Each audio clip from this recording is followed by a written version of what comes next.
এখন আপনি যদি আমারে প্রশ্ন করেন আল্লাহ কেন এটা বলছেন একাধিক বিবাহ করার জন্য, এখন আপনার কাছে আমার প্রশ্ন হলো, যেই দেশের নামগুলো বললাম এখন জরিপ হয়েছে 40 লক্ষ, 50 লক্ষ, 70 লক্ষ, 78 লক্ষ বেশি।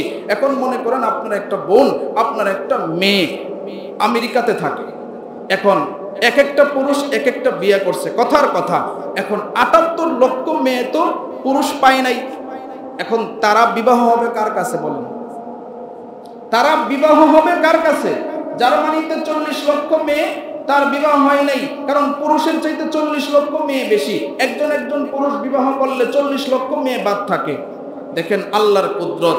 এই জন্য আল্লাহ একাধিক বিয়ার কথা বলছেন। যদি একাধিক বিয়ার কথা না বলতেন তাহলে কিন্তু এই মেয়েগুলা কি হইতো? এই মেয়েগুলার আর কোনো উপায় থাকতো না। কিন্তু সমস্যা হচ্ছে এখানে, আসলে আমরা কোরআন হাদিস মানি না, যার কারণে হচ্ছে আসল সমস্যা। কথা ঠিক কিনা বলুন?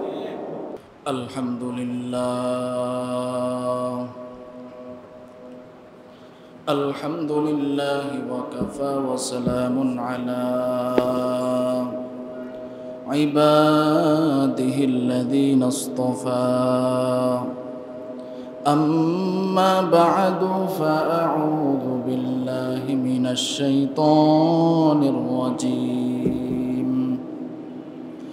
বিসমিল্লাহির রহমানির রহিম। وأنكحوا الأيام منكم والصالحين من عبادكم وإمائكم إن يكونوا فقراء يغنهم الله من فضله والله واسع عليم. وقال النبي صلى الله عليه وسلم النكاح نصف الإيمان أو كما قال النبي عليه الصلاة والسلام. صدق الله مولانا العظيم وصدق رسوله النبي الكريم ونحن على ذلك من الشاهدين والشاكرين والذاكرين والحمد لله رب العالمين.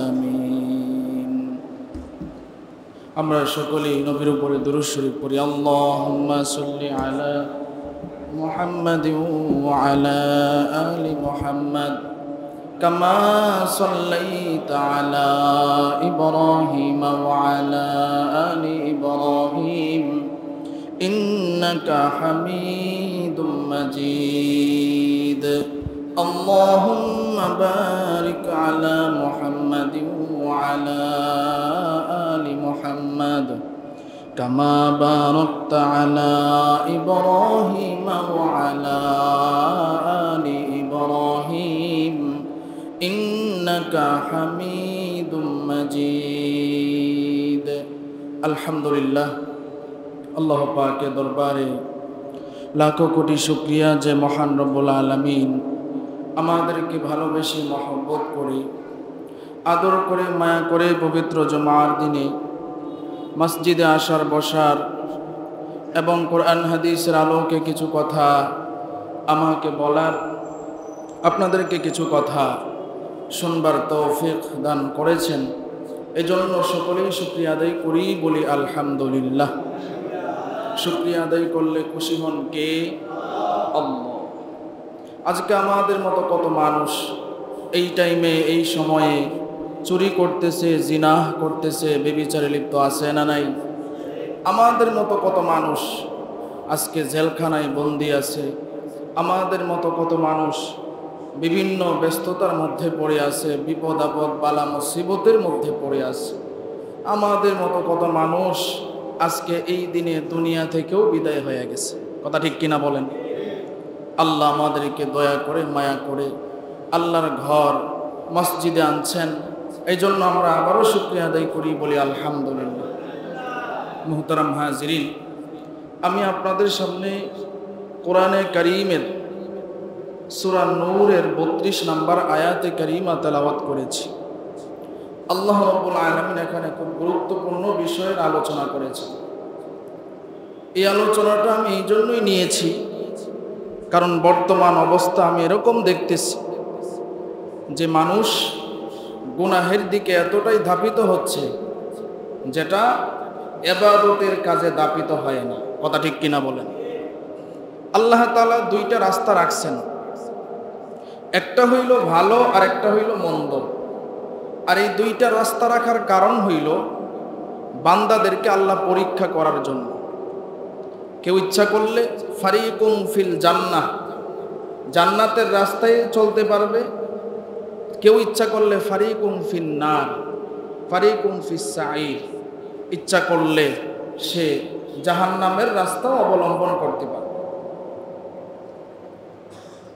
আমরা দেখতে পাচ্ছি এরকম সমাজের মধ্যে যে মানুষ হালাল পথের চাইতে হারাম পথ বেছে নেয় বেশি। এটারও কারণ আছে। এটার কারণ হচ্ছে আমাদের একজন প্রকাশ্য শত্রু আছে, যার নাম হইল ইবলিস। কথা ঠিক কিনা বলেন? শয়তান আমাদের প্রকাশ্য শত্রু। আল্লাহ কোরআনে বলছেন, ইন্নাল ইনসানা লাকুম আদুউম মুবিন, যে মানুষের শয়তান প্রকাশ্য শত্রু ইবলিস শয়তান, যে আমাদের পিছনে সব সময় লেগে থাকে, আমাদেরকে ধোঁকা দেয়। আমরা এখানে যারা আছি, যারা আমার আলোচনা শুনতেছেন বাহিরে খুব মনোযোগ দিয়ে শুনবেন। আল্লাহ তাআলা পুরুষ এবং নারীদেরকে যৌবনত্ব দান করছেন। করছে কি করে নাই? যৌবন দান করছেন। আর কিছু মানুষ এমন আছে যাদের যৌবন নাই। আল্লাহ তাআলা যাদেরকে যৌবন দান করছেন তাদেরকে যৌবন ব্যবহার করার জন্য হালাল পন্থা আল্লাহ তাআলা ব্যবস্থা করছেন। করছে কি করে নাই? যৌবনকে হেফাজত করার জন্য হালাল পন্থা হইল বিবাহ করা। আমার কথা কি আপনারা বুঝতেছেন? যৌবনকে হেফাজত করার জন্য হালাল পন্থা কি? বিবাহ করা। সে যখন উপযুক্ত হবে তখন তাকে বিবাহ করতে হবে। আর এই বিবাহ করাটা তার আনন্দ ফুর্তির জন্য নয়। এই বিবাহ করাটাও একজন মুমিন মুমিনা পুরুষ নারীর জন্য ইবাদত। জোরে বলেন সুবহানাল্লাহ। কারণ সে যদি তার যৌবনকে হেফাজত করতে না পারে তাহলে সে আল্লাহর কাছে প্রিয় হইতে পারবে না। আল্লাহ এটাই বলছেন সূরা নূরের 32 নম্বর আয়াতে আল্লাহ বলেন, ওয়া আনকিহুল আয়ামা মিনকুম ওয়াস-সালিহিনা মিন ইবাদিকুম। আল্লাহ তাআলা বলেন, তোমাদের মধ্যে যারা বিবাহহীন, অর্থাৎ যারা বিবাহ করো নাই, তাদের বিবাহ সম্পাদন করে দাও। যারা এখনো বিবাহ করে নাই তাদেরকে আল্লাহ বলছেন তাদের কি করো? বিবাহ সম্পন্ন করে দাও। তাহলে আমাদের গার্জেন আমরা যারা আছে, আমাদের উচিত আমাদের সন্তান ছেলে হোক মেয়ে হোক যারা বিবাহের উপযুক্ত তাদেরকে বিবাহ দিয়ে দেওয়া। তাদেরকে কি করা? বিবাহ দিয়ে দেওয়া। নবীজি হাদিসের মধ্যে বলছেন, যদি কোনো ব্যক্তি তার ছেলে মেয়ে বিবাহের উপযুক্ত হয়েছে, তাকে বিবাহ দেয় নাই, তাহলে ছেলে মেয়ে যে গুনাহ করবে প্রত্যেকটা গুনাহের ভাগ তার মা বাবার আমল নামায় চলে যাবে। সকলে একবার জোরে বলেন নাউজুবিল্লাহ। খুব মনোযোগ দিয়ে শুনেন, যারা যুবক ভাইয়েরা আছেন, যারা বৃদ্ধ বাবাজিরা আছেন, পর্দার আড়ালে মা বোনেরাও যারা শুনতেছেন, খুব গভীর মনোযোগ। আপনার সন্তান উপযুক্ত হওয়ার পরে আপনার সন্তানকে যদি আপনি বিবাহ না দেন তাহলে এই গুনাহের ভাগ আপনার উপরে এসে বর্তাবে। এখন আপনি সন্তানকে বিবাহের কথা বলেন কিন্তু সন্তান বিবাহ করতে চায় না, তাহলে তো বাপ মার কিচ্ছু করার নেই। যেমন আমরা যদি দেখি বাংলাদেশ এবং বাংলাদেশের বাহিরে, আমরা বাংলাদেশের কথাই বলি, বাংলাদেশে যে বড় বড় কলেজ ভার্সিটি আছে, আমি রিসার্চ করে দেখেছি, ইডেন কলেজ বলেন, এরপরে ঢাকা ইউনিভার্সিটি বলেন, এরপরে আরও এ ধরনের যত প্রতিষ্ঠান আছে, আমি দেখেছি এই প্রতিষ্ঠানের প্রত্যেকটা ছেলে মেয়ে তাদের বয়স 30, 35, 40, 45 হয়ে গেছে, এখনও তারা বিবাহ করে নাই। তারা কি করে নাই? বিবাহ করে নাই। এখন কথা হলো যে তারা বিবাহ করে না, এখন আপনার কি সমস্যা? বিবাহ না করে যদি গুনাহ ছাড়া থাকতে পারো কোনো সমস্যা নাই। আর বিবাহ না করে তুমি যদি অবৈধ সম্পর্কে জড়িয়ে তুমি যদি গুনাহ করো, তাহলে তো সেখানে আমি একজন আলেম হিসেবে, দায়ী হিসেবে অবশ্যই তো আমার এখানে কথা আছে। কথা ঠিক কিনা বলেন? কারণ প্রত্যেকটা স্কুল, কলেজ, ভার্সিটির সন্তান হোক, আমাদের মাদ্রাসার লাইনেরও হোক, যদি সে সঠিক টাইমে বিবাহ না করে আর অবৈধ সম্পর্ক করে, তাহলে সে যে গুনাহ করতেছে তার কারণে আযাব গজব আসবে কি আসবে না? আরো জোরে আওয়াজ দিয়ে বলেন, আসবে কি আসবে না? আসবে। তাহলে দেখেন, আপনি যদি রিচার্জ করেন, আমার কথাগুলো খুব মনোযোগ দিয়ে বুঝবেন, রিচার্জ যদি করেন, অধিকাংশ পতিতালয় যেগুলো আছে, অধিকাংশ পতিতালয়ের ভার্সিটির মেয়েদেরকে পাওয়া যায়, অধিকাংশ পতিতালয়ে স্কুল কলেজের ভার্সিটির মেয়েদেরকে পাওয়া যায়। তারা তাদের দেহ বিক্রি করে তারা চলতেছে। তাদের দুইটা লাভ, এক নাম্বার তাদের যৌন চাহিদা মিটতেছে, দুই নাম্বার টাকা পয়সা রোজগার করতেছে। এরপরে এরা কি হয়, দেখা যায় টাকা পয়সার অর্ডার মালিক হয়ে হয়তোবা কোনো সন্ত্রাসের ক্যাডার হয়, ডাকাতের ক্যাডার হয়, চুরের ক্যাডার হয়। আর তারা যখন বিসিএস ক্যাডার হয়, বিসিএস ক্যাডার হওয়ার পরে, সকলের কথা বলতেছি না, কিছু মানুষ অবৈধ এরকম কাজ করে করে তারা যখন বড় পর্যায়ে একটা উপরে উঠে, তখন যখন তারা চাকরিতে লিপ্ত হয়, তাদের দ্বারাতেই ঘুষ, তাদের দ্বারাতেই জুলুম, তাদের দ্বারাতেই দুর্নীতি এই দেশের মধ্যে ছড়িয়ে যায়। কথা ঠিক কিনা বল? এদের মধ্য থেকেই বড় বড় ক্যাডার, লিডার আর পাপিয়াদের জন্ম হয়, যারা বাংলাদেশের মধ্যে বড় বড় হোটেলের নামে দেহ ব্যবসা, তখন তারা লিডার হয়ে এই ব্যবসাগুলো চালায়। নিশার কারবারগুলো তারা করে। এরপরে যত ধরনের সন্ত্রাসীর কারবার আছে তারা এইগুলো সম্পাদনা করে। মেরে ভাই, এই জন্য আসুন, আমি সকলের কথা বলতেছি না, আমার কথা স্পষ্টভাবে বুঝবেন। কিছু কিছু মানুষ এরকম আছে, কারণ আমি যদি সকলের কথা বলি তাহলে আমার ভুল হবে, কিন্তু অধিকাংশ এরকম আছে। এখন বলবেন এটার প্রমাণ কি? খুলেন পত্রিকার পাতাগুলো, খুলে দেখেন, এরপরে খবর দেখেন। খবর বাংলাদেশের সরকারিভাবে চ্যানেল আছে প্রায় 37টা। এই চ্যানেলগুলোর মধ্যে আপনি দেখেন আমার কথাগুলো মিথ্যা না সত্য, যে তরুণরা তারা এইগুলো করতেছে। যখন জিজ্ঞাসা করা হয় এই রাস্তায় কেন আসছো, বলে কি করব, বয়স হয়ে গেছে, অনেক করার কিছু নাই, এখন এই পথ বেছে নিয়েছি। মেরে ভাই, আল্লাহ তাআলা যৌবনকে হেফাজত করার জন্য আল্লাহ বিধান দিয়েছেন বিবাহের, কিন্তু এইগুলা না করে আজকে আমরা গুনাহের কাজে লিপ্ত হচ্ছি। এই জন্য আল্লাহ সূরা নূরের 32 নম্বর আয়াতে বলছেন, ওয়া আনকিহুল আয়ামা মিনকুম ওয়াস-সালিহিনা মিন ইবাদিকুম ওয়া ইমাইকুম ইন ইয়াকুনু ফুকারা আয়ুগনিহিমুল্লাহু মিন ফাদলি। আল্লাহ তাআলা বলতেছেন যে তোমাদের মধ্যে যাদের বিবাহ এখনো হয় নাই, তাদের বিবাহ সম্পূর্ণ করে দাও, সম্পূর্ণ করে দাও। এই জন্য মেরে ভাই, হালাল পথ অবলম্বন করেন, হারাম থেকে বাঁচেন। আমাদের অনেকের এরকম মনের মধ্যে আছে যে আমার তো আর্থিক সমস্যা, টাকা পয়সা নাই, আমি বিবাহ করব কিভাবে? অথচ আল্লাহ দেখেন এখানে বলতেছেন যে যারা বিবাহ করবে আল্লাহ তাআলা তাদেরকে সচ্ছল বানায়া দিবে। জোরে বলেন সুবহানাল্লাহ। তাদেরকে আল্লাহ কি করে দিবেন? সচ্ছল করে দিবেন। আল্লাহ সরাসরি কোরআনে বলতেছেন। আপনারা সূরা নূরের 32 নম্বর আয়াতের অর্থ দেখবেন, মোবাইলে গুগলে সার্চ করলেই তো পাবেন, দেখবেন আল্লাহ কি বলছেন এখানে। আল্লাহ বলতেছেন বিবাহ যারা করে নাই তাদেরকে বিবাহ সম্পাদন করিয়ে দাও। আর বিবাহ করলে কি হবে লাভ? আল্লাহ তাআলা তাদেরকে সচ্ছল বানায়া দিবে, সচ্ছল বানায়া দিবে। কিন্তু আমাদের সমস্যাটা হচ্ছে কি জানেন? আমরা বিবাহের পথ অবলম্বন করি অবৈধভাবে। এক নাম্বার অবৈধ পথ, সেটা হলো সম্পর্কের মাধ্যমে। কথা ঠিক না বেঠিক বলেন? আল্লাহ তাআলা তো বিবাহটা বৈধ পন্থায় করার কথা বলছেন। এখন অবৈধ পথ অবলম্বন করি সম্পর্কের মাধ্যমে কিভাবে? যে যারা একটু শিক্ষিত আছে কিংবা নিজেদের পরিবারকে মনে করে তারা সম্ভ্রান্ত পরিবার, ডিজিটাল পরিবার, তারা বলে যে একটা ছেলে মেয়ের বিবাহ হবে, কোনোদিন চিনা জানা নাই, দেখে নাই, এখন যদি তারা হঠাৎ করে বিবাহ হয়ে যায়, তখন তো দেখা যায় তারা একজন আরেকজনকে চিনবে না, আনইজি ফিল করবে। নাউজুবিল্লাহ কইতেন না, আনইজি ফিল, দেখেন কি ইংরেজি লাগায়। আর যদি 5 বছর কিংবা 1-2 বছর কথা বলে, দেখা করে, সাক্ষাৎ করে, হোটেলে গিয়ে ঘোরাঘুরি করে, বিভিন্ন জায়গায় যায়, তাদের মধ্যে একটা সম্পর্ক তৈরি হবে, তখন তাদের সংসারটা সুন্দর হবে। নাউজুবিল্লাহ কইতেন না। এটা কি আল্লাহর থিওরি নাকি বর্তমানে যারা জাহেল আছে, মুরাক্কেবে জাহেল, তাদের থিওরি? তাদের থিওরি, নিজের বানানো থিওরি। এই জন্য অধিকাংশ 90 থেকে 95% সংসারে শান্তি নাই।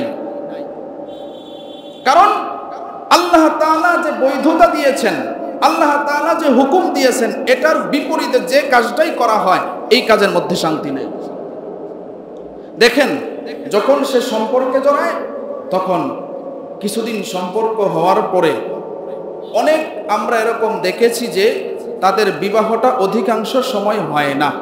তখন কি হয়, যে মেয়ে ছেলের বাড়িতে গিয়া বসে থাকে যে অমুকের সাথে আমার সম্পর্ক ছিল, এখন সে বিবাহ করে না। কই তাহলে আপনি আরেক জায়গায় বিবাহ বসেন। বলে আরেক জায়গায় কিভাবে বসবো? তার সাথে তো এই যে এতদিন 4-5 বছর স্বামীর মতো সে আমাকে ব্যবহার করছে, স্ত্রীর মতো সে আমাকে ব্যবহার করছে, এখন আমার এটা হবে কি? এটার উপায় হবে কি?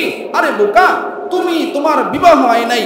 আল্লাহ রাসূল তো বলছেন, একটা ছেলে একটা মেয়ে যার সাথে দেখা দেওয়া জায়েজ নাই, গায়রে মাহরাম যাকে বলা হয়, তার সাথে তো কথা বলাই নিষেধ, কথা বলাই জায়েজ নাই। তুমি কথা বললা কেন? আল্লাহর থিওরির বাইরে যখন তুমি গেছো, এটাই তোমার পর্যাপ্ত শাস্তি। কথা ঠিক কিনা বলেন মেরে ভাই? এটা হইল আল্লাহ তাআলার শাস্তি, শান্তি আসবে না।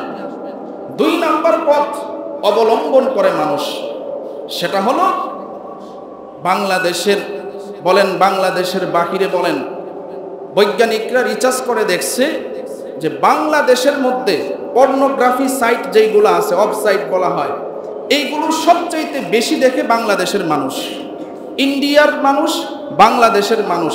তখন তারা চিন্তা করে, আমি তো বিবাহ করতে পারি নাই, এখন দ্বিতীয় পন্থা কি? বিবাহ করতে পারি নাই, আমার যৌবন আমি কিভাবে কি করব? তখন সে বেছে নেয় হস্তমৈথুনের রাস্তা কিংবা পর্নোগ্রাফি। আপনি বলতেছেন, হুজুর এটা আপনি কেমনে জানেন? আমার কাছে এত পরিমাণ যুবক আসে, এত পরিমাণ ফোন আসে, যে অভিজ্ঞতা আমার আছে, আমার মনে হয় এখানে আপনারা যতজন আছেন, আপনাদের এই অভিজ্ঞতা নাই। কারণ প্রত্যেকজন মানুষ যখন সে অচল হয়ে যায়, যখন তার আর কোনো রাস্তা থাকে না, কি করবে? তখন আইসা আলেমের কাছে পরামর্শ করে, হুজুর আমি তো এই অবস্থা আমার হয়ে গেছে, এখন আমার উপায় কি? আপনার শেষ অবলম্বন যখন শেষ হয়ে যাবে, তখন আপনার উপায় কি হবে? এই জন্য সময় থাকতে নিজের যৌবনের বড় নিয়ামতকে হেফাজত করেন। শয়তান আপনাকে কিভাবে ধোঁকা দেয় দেখেন। কিছু ধোঁকার কথা আমার অভিজ্ঞতা থেকে, শোনার থেকে আমি লিখছি। 1 নাম্বার শয়তান ধোঁকা দেয় দেখেন, যে এইবারই তো শেষ, আর জীবনেও আমি হস্তমৈথুন করব না। 1 নাম্বার ধোঁকা শয়তানের, তখন সেইবার হস্তমৈথুন করে। 2 নাম্বার, দেখি তো হস্তমৈথুন করে আমার কতটুকু সময় আমি কাটাইতে পারবো, এটা 2 নাম্বার শয়তানের ধোঁকা। 3 নাম্বার, যে আমি তো জিনা করছি না, অন্য বন্ধু বান্ধব তো অন্য মেয়েদের সাথে প্রেম ভালোবাসা করে, আমি তো এটা করতেছি না, আমি হস্তমৈথুন করতেছি। এটা 3 নাম্বার শয়তানের ধোঁকা। 4 নাম্বার, দেখ তোর তো অন্য কোনো উপায় নেই, বিয়া তো এখন করা সম্ভব না, তাহলে তুই হস্তমৈথুন কর। শয়তানের 4 নাম্বার ধোঁকা। 5 নাম্বার ধোঁকা, বন্ধুরা অনেকেই করছে, কোনো সমস্যা নাই, তাহলে আমি করলে সমস্যা কি? দেখেন, খুব গভীর মনোযোগ দিয়ে কথাগুলো বুঝেন। বলছেন, হুজুর এই আলোচনা কেন করছেন? আজকে প্রত্যেকটা সমাজের যুবকরা, যুবতীরা এই রাস্তা বেছে নিয়েছে। আজকে আমারই লজ্জা হচ্ছে এই মেহরাবে বসে এইগুলো আলোচনা করা, কিন্তু মেরে ভাই, এটা আমার দায়িত্ব। আল্লাহ আমাকে দায়িত্ব দিয়েছেন, খুতাবাতের দায়িত্ব যেহেতু পেয়েছি, সমাজকে রক্ষা করা, এটা আমার উপরে আমানত। এই জন্য আমার দাওয়াত আমি আপনাদের কাছে পৌঁছিয়ে দিব, না মানলে হিসাব দিতে হবে আপনার কাছে। 6 নাম্বার শয়তানের ধোঁকা, কর, অমুক বড় ভাই করছিল, তার হালুয়ার হারবাল খেয়ে সে এখন সুখেই আছে। একটা যুবক, তার বয়স 23, 25, 30, সে বিবাহ করবে, তার হারবারের ওষুধ খাওয়ার কি প্রয়োজন আছে? মেরে ভাই কথাগুলো বুঝতেছেন? একটা যুবক, টাটকা যুবক, তার হারবাল খাওয়ার কি প্রয়োজন? সে তো বিবাহ এখনো করে নাই, তাহলে তার যৌন সমস্যা হবে কেন? বলেন আমাকে, তার যৌন সমস্যা কেন হবে? তার হারবালের দোকানে সিরিয়াল পাওয়া যায় না। মেরে ভাই ও যুবক, নিজের যৌবনকে হেফাজত করেন। শয়তানের 7 নাম্বার ধোঁকা, বিয়ের আগে যৌন জ্ঞান রাখা ভালো। নাউজুবিল্লাহ কইতেন না? বিয়ের আগে যৌন জ্ঞান রাখা ভালো। এই জন্য শয়তান ধোঁকা দেয়, যৌন জাতীয় যত ভিডিও আছে কিংবা বিষয়াদি আছে এইগুলা দেখ, বিয়ের আগে এইগুলা শিক্ষা গ্রহণ করার কি দরকার আছে? বিয়ে করার পরে আপনি আল্লাহ আপনাকে শিখাইয়া দিবে, বিয়ের আগে এইগুলা শিখার কোনো প্রয়োজন নেই। কথা ঠিক কিনা বল? 8 নাম্বার শয়তানের ধোঁকা, বন্ধুরা তো কত কি আকাম করে, আমি তো শুধু হস্তমৈথুনই করি, সমস্যা কি? বন্ধুরা তো কত আকাম কুকাম করে, শয়তানের তীর দেখেন, ধোঁকা দেখেন, তখন সে এই হস্তমৈথুনে লিপ্ত হয়। শয়তানের 9 নাম্বার ধোঁকা, মেডিকেল সায়েন্স তো বলে হস্তমৈথুন করলে কোনো সমস্যা নাই। সকলে জোরে আওয়াজ দিয়ে বলেন নাউজুবিল্লাহ। যে হস্তমৈথুন করলে কোনো সমস্যা নাই। এখানে অনেক শিক্ষিত যুবক ভাইরা থাকতে পারেন, দেখেন মেডিকেল সায়েন্সও এই কথা স্বীকৃতি দেয়, তাহলে যুবকরা নষ্ট হবে না কেন? শয়তানের 10 নাম্বার ধোঁকা, আরে কপাল, ভাবছিলাম বিয়ে করার পরে মনে হয় আমার হস্তমৈথুন করা লাগবে না, কিন্তু বিবাহের পরেও এই অবস্থা, কারণ বিবির থেকে দূরে। এটা শয়তানের 10 নাম্বার ধোঁকা। কারণ সে বিবাহের আগে যে অভ্যস্ত হয়ে গেছিল, এখন বিবাহের পরেও বিবি থাকা সত্ত্বেও এই অভ্যস্ত থেকে সে বিরত থাকতে পারে নাই। শয়তান তারা আবার ধোঁকাই ফেলছে। এই যে আমি 10টা ধোঁকার কথা বললাম, 10টা ধোঁকার কথা যে আমি বললাম মেরে ভাই, আপনারা এখানে শুনতেছেন, এরপরে এটা মিডিয়াতে যাবে, হাজার হাজার লাখ লাখ মানুষ দেখবে, এখান থেকে শিক্ষা গ্রহণ করবে। আমি সবাইকে বলবো, যাদের কাছে এই আলোচনাটা কানে পৌঁছতেছে, একটু গভীর মনোযোগ দিয়ে বোঝার চেষ্টা করবেন। মেরে ভাই, আপনার একটা পুরুষের জন্য আসল যে নিয়ামত যৌবন, একটা নারীর জন্য আসল নিয়ামত যৌবন। আপনি যখন যৌবনকে অকালে নষ্ট করবেন, তখন আপনার বিবাহ করার পরেও আপনি সাংসারিক জীবনে শান্তি পাবেন না। বিবাহ করার পরেও দেখবেন সন্তানাদি হতে চায় না। বিবাহ করার পরেও দেখবেন অনেক ধরনের সমস্যা আছে। এখন বলবেন হুজুর এইগুলা করলেই কি সমস্যা হয়? অধিকাংশ সমস্যা এই অবৈধ কাজের জন্যই হয়। এখন বলবেন যে হুজুর হস্তমৈথুনের কারণে হয়। আল্লাহর কসম করে বলতেছি, আপনি যদি বিবাহের আগে কোনো মেয়ের সাথে, বিবির সাথে যে আচরণ করা হয়, এই আচরণ বিয়ে ছাড়া করেন, এই সমস্যাগুলো আপনার তখনও হবে। কারণ আল্লাহ রাসূল বলছেন, বিবাহ একমাত্র বৈধ পন্থা যেটা যৌন হেফাজতের উপায়। এছাড়া আপনি মেয়ের সাথেই সম্পর্ক কইরা আপনার যৌবনকে ক্ষতি করেন, আর অন্য পন্থাই অবলম্বন করেন, সবগুলাই ক্ষতি, আর সবগুলার কারণেই আপনার জীবনে পস্তাতে হবে। যেই পস্তানো, তখন পস্তাইলে আর চিন্তা করলে কোনো লাভ হবে না। কথা ঠিক কিনা বল? এই জন্য আল্লাহ রাসূল বলছেন, আন নিকাহু নিসফুল ঈমান, বিয়াটা হইল ঈমানের অর্ধেক। এই জন্য যুবক ভাইদের প্রতি আমার হাতে পায়ে ধরে আমার অনুরোধ, মেরে ভাই, নিজের যৌবনকে নষ্ট করবেন। আল্লাহ তাআলা বিবাহের ব্যবস্থা করার জন্য বলছেন, এই জন্য বিবাহ করবেন। এখন আসেন যে হুজুর আমি তো বিবাহ করতে চাই, এখন আমি কোন ধরনের নারীদেরকে বিবাহ করার জন্য চুজ করব, চয়েস করব, এটাও আল্লাহ রাসূল হাদিসের মধ্যে বলে দিয়েছেন। বুখারী শরীফের আল্লাহ রাসূল বলছেন 5090 নম্বর হাদিস। যেহেতু সংক্ষিপ্ত সময় কম, আমি আপনাদেরকে শুধু বাংলাটা বলি। আল্লাহ রাসূল বলছেন, বিয়া করার জন্য আপনি যে নারী দেখবেন, তার 4টা গুণ দেখা লাগবে। কয়টা গুণ? জোরে আওয়াজ দিয়ে বলেন কয়টা? 1 নাম্বার গুণ, সে তার সৌন্দর্য কিরকম। 1 নাম্বার গুণ, তার সৌন্দর্য কিরকম, সে কেমন সুন্দর। 2 নাম্বার গুণ, তার বংশ কিরকম, তার বংশ ভালো বংশ না খারাপ বংশ। কারণ বংশের কারণেও অনেক মেয়েদের উপরে এটা আসর পড়ে। কথা ঠিক কিনা বলেন? 3 নাম্বার, তার সম্পদ কেমন আছে। 3 নাম্বার, তার সম্পদ কেমন আছে। 4 নাম্বার, তার ভিতরে দিনদারিত্ব আছে না নাই। তার ভিতরে দিনদারিত্ব আছে না নাই। এরপরে শেষের দিকে রাসূল বলেন, শোনো, এই তিনটা জিনিস পাও নাই, মেয়েটা সুন্দরীও না, মেয়েটার সম্পদও নাই, মেয়েটার বংশ হয়তো বা একটু উঁচু নিচু আছে, কিন্তু তার ভিতরে দিনদারিত্ব আছে, রাসূল বলেন বেহতর, আলহামদুলিল্লাহ, এটাই তোমার জন্য উত্তম। দিনদারিত্ব একটা গুণ পাইছো তো তুমি বিবাহ করো, তোমার সাংসারিক জীবন সুন্দর হবে। জুড়ে বলেন সুবহানাল্লাহ।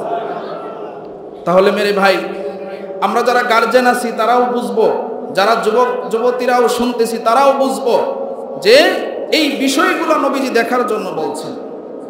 একজন ইমাম ছিলেন যার নাম আহমদ ইবনে হাম্বল রাহমাতুল্লাহি আলাইহি।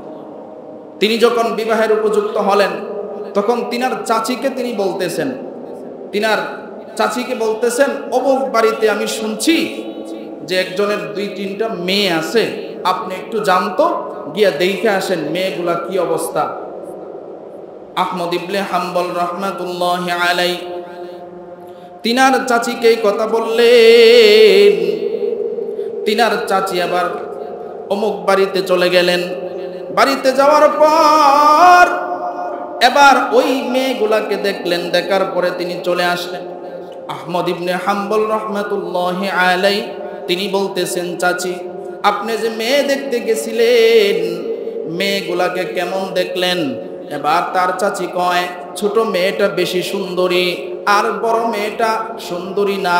বড় মেয়েটার ব্যাপারে তাচ্ছিল্য তুচ্ছ করতেছে, তার চুল খাটো, তার চোখ ছোট, তার চেহারা শ্যামলা, চামড়ার রঙও বেশি একটা সুবিধা না, খাটো, আর ছোট মেয়েটা সুন্দরী।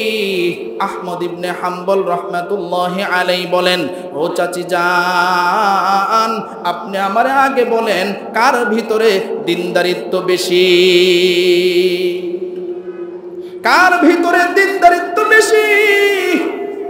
আহমদ ইবনে হাম্বল রাহমাতুল্লাহি আলাইহি এই প্রশ্ন যখন করলেন, এবার তার চাচি ডাক দিয়া কয়, বড় মেয়েটার ভিতরে দিনদারিত্ব বেশি, যদিও সে সুন্দরী না, যদিও তার কিছু গুণগত সমস্যা আছে। এবার আহমদ ইবনে হাম্বল রাহমাতুল্লাহি আলাইহি ডাক দিয়া কয়, চাচি যান, আপনি আবার যান, তার সাথে আমার বিবাহ ঠিক করে ফেলে, তার সাথে আমার বিবাহ ঠিক করেন। বিবাহ ঠিক হয়ে গেল, বিবাহ হয়ে গেল। 30 বছর সংসার হয়েছে। কত বৎসর? জোরে আওয়াজ দিয়ে বলেন, কত বৎসর? 30 বছর তারা সংসার করছে। 30 বছর সংসার করার পরে তার বিবিটা মারা গেছে।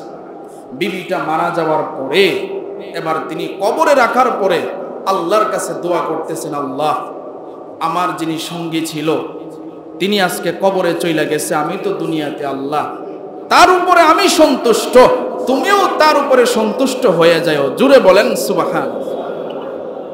তার ছাত্ররা এখন জিজ্ঞাসা করে, উস্তাদজি, আপনি যে আপনার পরিবারের ব্যাপারে বলছেন আপনি তার উপরে সন্তুষ্ট, 30 বছর আপনারা সংসার করছেন, একদিনও কি আপনাদের ভিতরে ঝগড়া হয় নাই?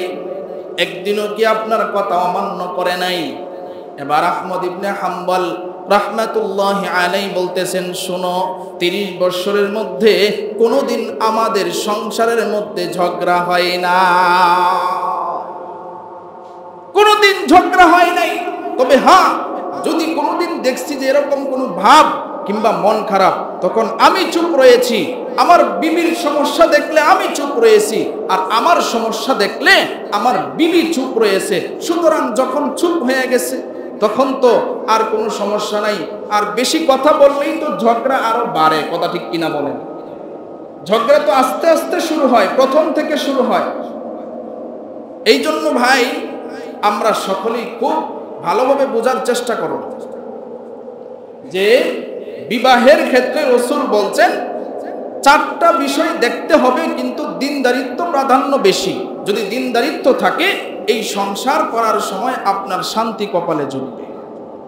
এখন আসেন, আল্লাহ তাআলা আমরা যে বিবাহ করব, বিবাহ কয়টা বিবাহ আমরা করতে পারব? পুরুষের জন্য, নারীদের জন্য, এটাও আল্লাহ তাআলা কোরআনে জানায়া দিয়েছেন। সূরা নিসার 3 নম্বর আয়াতে আল্লাহ রাব্বুল আলামিন বলছেন, ওয়া ইন খিফতুম আল্লা তুকসিতু ফিল ইয়াতামা ফানকিহু মা তাবা লাকুম মিনান নিসাই মাসনা ওয়া সুলাসা ওয়া রুবা। আল্লাহ রাব্বুল আলামিন সূরা নিসার 3 নম্বর আয়াতে বলতেছেন, আল্লাহ কিন্তু এখানে খুব খেয়াল করেন কি বলছেন, যে কোনো ব্যক্তি যদি বিবাহ করতে চায় তাহলে 2, 3, 4, 2, 3, 4। আল্লাহ তাআলা কিন্তু এক বলে নাই। তার মানে পৃথিবীর মধ্যে অন্য কোনো ধর্মে এরকম কোনো কিছু কথা বলে নাই কিতাবের মধ্যে, যেই কথাটা আল্লাহ তাআলা কোরআনে বলছেন। আল্লাহ তাআলা কিন্তু একটা বিবাহের কথাই বলছেন, যার একটা বিবাহ সম্পন্ন হওয়ার পরে যদি তার না হয়, সে 2, 3, 4 পর্যন্ত আল্লাহ সীমা রেখা দিয়েছেন।